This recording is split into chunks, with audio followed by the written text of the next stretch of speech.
अनंत कोटी ब्रह्मांड नायक श्री स्वामी समर्थ, ज्यांच्या एका नजरेने काळही थरथर कापतो, अशा अक्कलकोट निवासी श्री स्वामी समर्थ महाराजांच्या चरणी साष्टांग दंडवत. मित्रांनो, 15 एप्रिल 2026 रोजी स्वामींची पुण्यतिथी आहे. हा केवळ एक दिवस नाही, तर एका महाशक्तीने देहरूपाने निरोप घेऊन भक्तांच्या हृदयात कायमचे स्थान मिळवलेला क्षण आहे. 30 एप्रिल 1878 ला नक्की काय घडलं होतं? स्वामींनी समाधी घेण्यापूर्वी कोणते संकेत दिले होते आणि अक्कलकोटच्या त्या वटवृक्षाखाली नक्की काय चमत्कार झाला होता?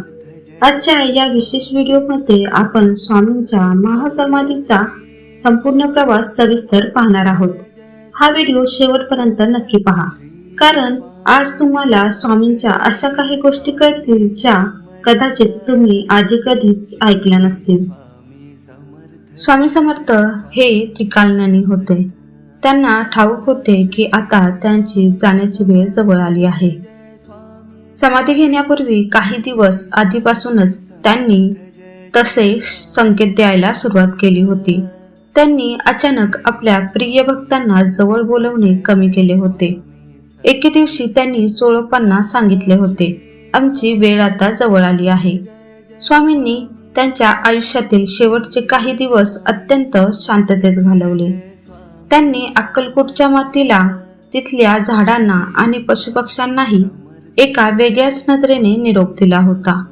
या काळात त्यांनी भक्तांच्या अनेक शंकांचे निरासरण केले आणि त्यांना भविष्यासाठी तयार केले. चैत्र वद त्रयोदशी शके 1800 मंगळवारचा तो दिवस होता. अक्कलकोट नगरीत एक प्रकारची शांतता पसरली होती. दुपारी साधारण 4 वाजता स्वामींनी वटवृक्षाखाली यायचे ठरवले. स्वामींनी आपल्या आवडत्या वटवृक्षाला प्रदक्षिणा घातली. ही प्रदक्षिणा म्हणजे या सृष्टीचा निरोप घेण्यासारखेच होते. स्वामी पद्मासन घालून बसले. तेथे उपस्थित असलेले भक्त जसे की सुंदरबाई, चोळप्पा, बाळप्पा यांच्या डोळ्यात अश्रूच होते. स्वामींनी विचारले, रडता कशाला? आम्ही कुठे जाणार? आम्ही याच वटवृक्षात आणि तुमच्या हृदयात सदैव असू. आणि मग एका क्षणी एका तेजस्वी प्रकाशाने संपूर्ण परिसर उजळून निघाला. स्वामींनी आपले प्राण ब्रह्मांडात विलीन केले. स्वामींनी जाता जाता जे शब्द उच्चारले ते आजही कोट्यावधी भक्तांना आधार देतात.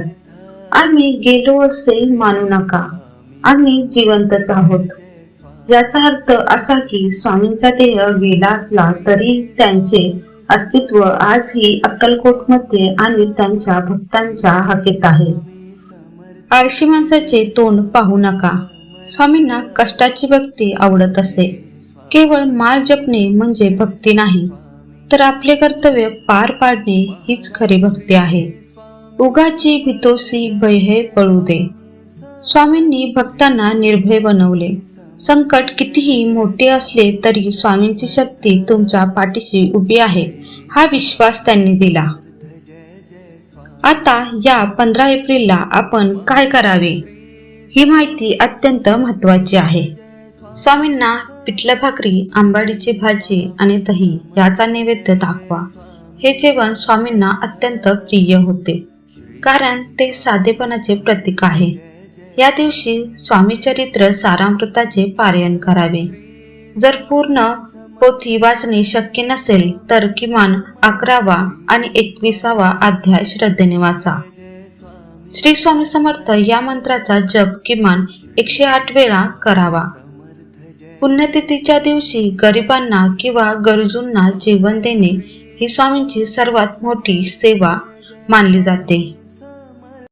स्वामी समर्थांच्या महासमाधीचा हा इतिहास आपल्याला हेच शिकवतो की गुरु कधीच आपल्यापासून दूर जात नाही.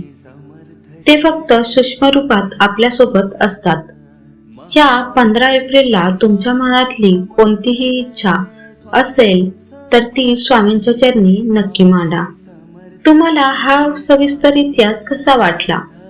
कमेंट मध्ये श्री स्वामी समर्थ महाराज की जय नक्की लिहा. अवधूत चिंतन गुरुदेव दत्त श्री स्वामी समर्थ.